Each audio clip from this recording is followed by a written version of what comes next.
Herzlich willkommen, Jane Goodall.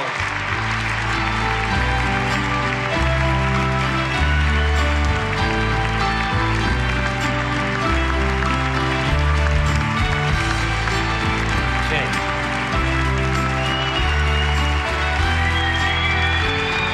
Meine Damen und Herren, der Ehrenpreis für Jane Goodall.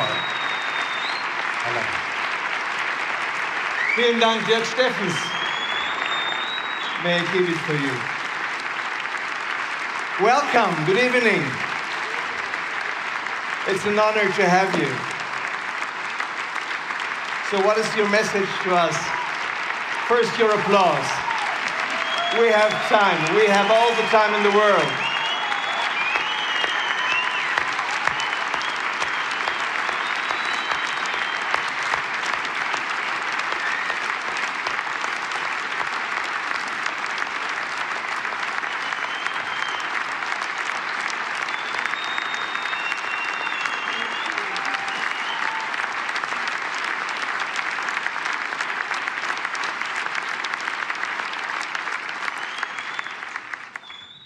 Well, thank you for that.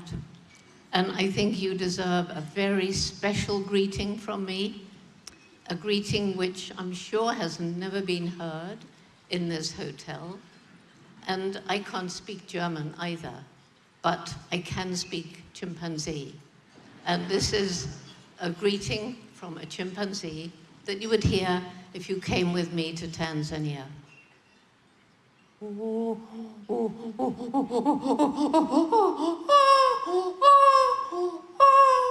Simply means this is me, this is Jane.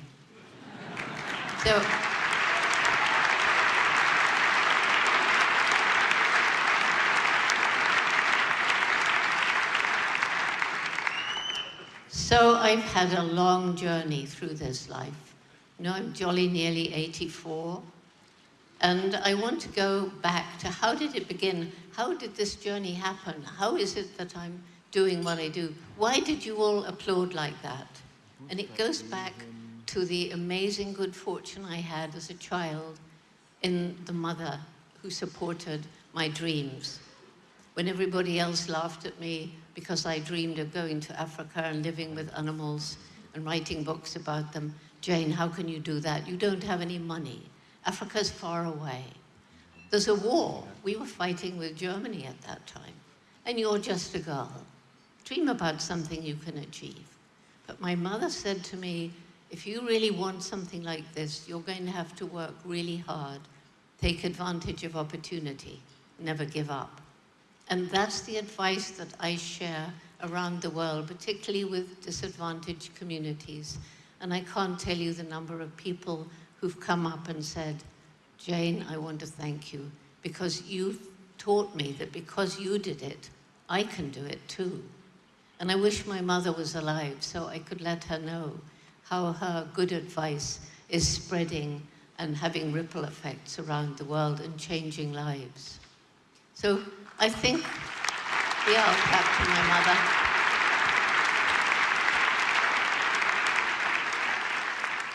I think that our successes in life, you know, part of it is the fault, dear Brutus, lies not in our stars, but in ourselves, that we are underlings. But I think the stars have played a quite important part in my life as well. And it was a friend inviting me to Kenya that caused me to give up the job I had in London and go and save up money by being a waitress until I could afford that fare to Africa, a return fare it had to be, by boat, as you heard. And it was luck that enabled me to meet Louis Leakey. Louis Leakey had been looking for someone to study chimpanzees for years. And when I went to see him, he took me around the museum, and because I'd read every book I could find about African animals, he was impressed by how much I knew, even though I was just out from England, even though I hadn't been to college because we couldn't afford it. And he gave me a job working in the museum, and that led to him giving me the opportunity of going to live not with any animal. I would have gone to live with any animal, but the one most like us, the chimpanzees, and gradually gaining their trust, gradually discovering how many human-like behaviors they show, whether it's in their use and making of tools, or whether it's in their postures and gestures of communication, kissing, embracing, holding hands, patting one another, swaggering, shaking the fist, begging for food. You can watch a chimpanzee group and know what they're communicating to each other because they're using the same gestures that we use. It's very clear there isn't a sharp line between us and them. It was shocking to find that, like us, they're capable of violence, brutality, and warfare. But like us, they're also capable of love, compassion, and altruism. And yet, when I went to Cambridge University, because Leakey said I had to get a PhD, even though I hadn't been to college, I was told I'd done everything wrong. And I was nervous of these professors. They knew so much. They told me that the chimpanzees should have had numbers, not names. And I couldn't talk about their personalities, their minds, or their emotions, because those were unique to us. But fortunately, I'd had a wonderful teacher when I was a child, not just my mother, but my dog. Anybody who shared their life with a dog, a cat, a rabbit, a horse, whatever, knows that, of course, we're not the only beings on the planet with personalities, minds, and emotions like happiness, sadness, fear, despair. I got my PhD. I went back to Gombe. I built up a research station. They were the most amazing days of my life. I could spend hours out in the rainforest. I could feel this almost mystic interconnection of life forms, the great tapestry of life where every species, no matter how small, has its own role to play. And I was still learning about the chimpanzees. But then came a conference in 1986 when we brought together people by then studying chimpanzees in 6 different African countries. We learned a lot by comparing notes about chimpanzee cultural differences, different objects for different tools. But we had a session on conservation, and it was shocking. Right across Africa, wherever chimps were being studied, their numbers were dropping, their forests were disappearing. And there was also a session on the use of chimps, our closest relatives, in medical research labs in 5-foot by 5-foot cages, because the scientists felt here were creatures who were so like us biologically that they could use them as glorified guinea pigs to learn about human diseases which other animals less like us cannot be infected with, refusing to admit the equally striking psychological and behavioral similarities. I left that conference, having gone as a scientist, knowing I had to do something. It wasn't a conscious choice. I just left as an activist, just like that, but I didn't know what I could do. I went to different African countries, got a bit of money together from the Geographic and some companies, learned a lot about what was happening to the chimpanzees, but I also learned about the plight of so many of the people living around chimpanzee habitat, the crippling poverty, the lack of good education and health facilities, and the ethnic violence, and the people displaced by big companies coming in and taking over the land for logging or commercial farming.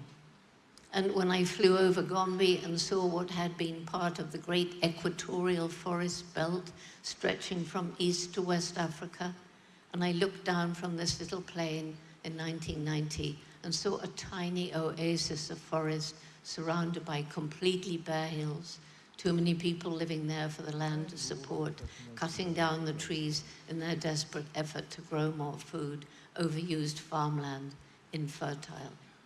And that's when it came to me, if we don't do something to improve the lives of these people, we can't even try to save the chimpanzees. So the Take Care Takari program that was mentioned just now started in the villages immediately bordering Gombe, 12 villages. And it was holistic. And it wasn't a bunch of arrogant white people going in and saying, you've messed up your lives and we'll tell you what to do. No, it was a team of local Tanzanians, going into the villages, sitting, listening, asking them, what do you think we can do to make your lives better? And that's where we started, with growing more food, better health, and educational facilities, working with the Tanzanian government, introducing microcredit based on Muhammad Yunus's Grameen Bank. He took me to Bangladesh. He introduced me to the women there who'd had their first little grants. And so these women taking out tiny loans for environmentally sustainable projects. We also provided, as many as we could, scholarships to keep girls in school after puberty and family planning information. And it's been shown all over the world that as women get better educated, our empowered family size tends to drop. And this program, so successful, we now work in 6 other African countries around chimpanzee habitat. Costs money. I began traveling first in Europe, North America, then South America, Asia, and the Middle East, and learning more and more about the problems that we humans have inflicted on this beautiful planet of ours.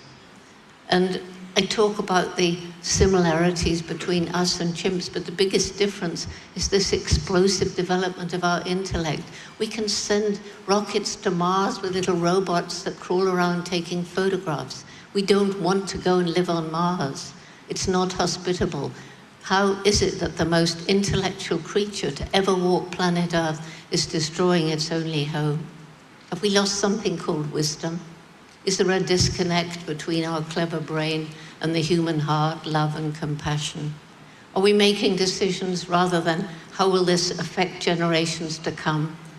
No, how will it affect me now, the next shareholders meeting, my next political campaign?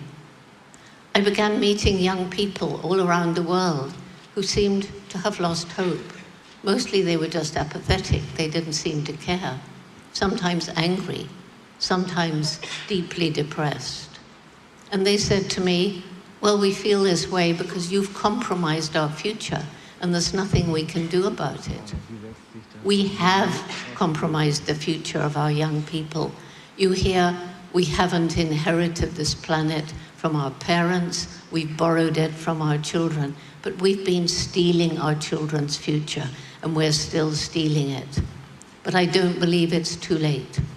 And that's why in 1991, I began our youth program, Roots and Shoots, began with 12 high school students in Tanzania. It's now in 100 countries. We have members in kindergarten, in university, and everything in between. And the main message is the message for all of us.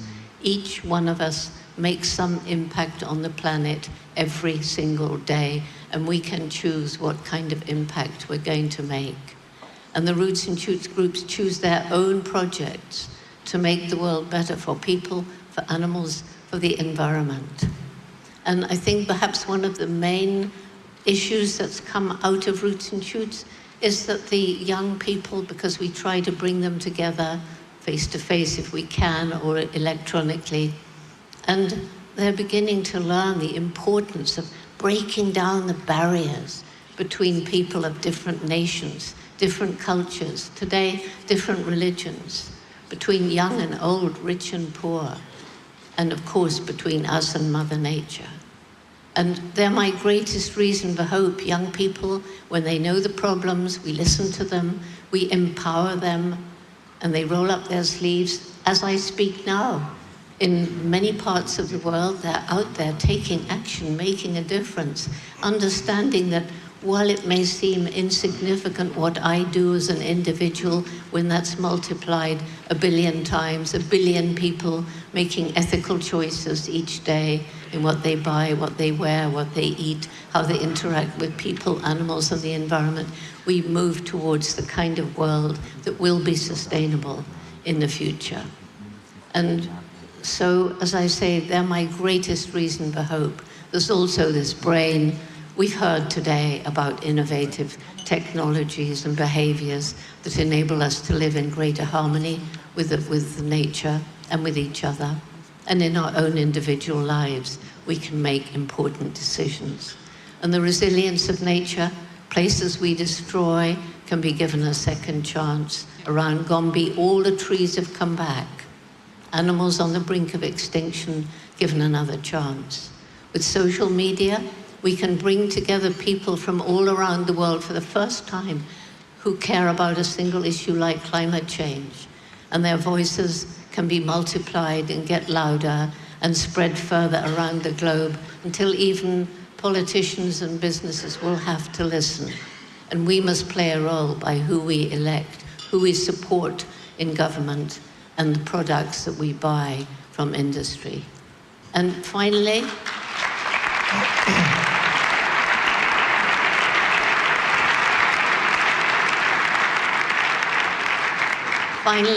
there's the indomitable human spirit, the people who tackle what seems impossible and won't give up.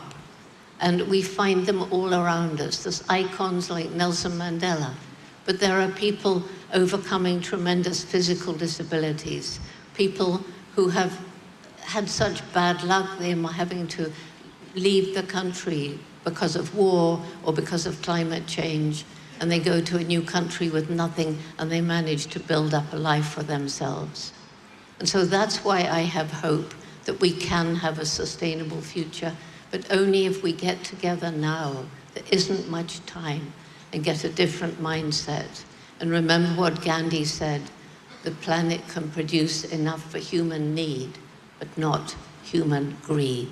And we must stop measuring success as the amount of money that we can gain or the amount of power, and start thinking about how we should live our own lives. Jane, thank you very much. I will help you with this, if I may.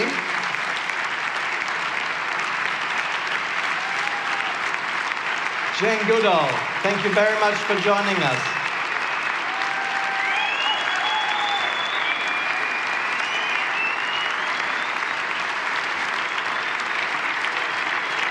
May I accompany you? It's okay? Oh, all right.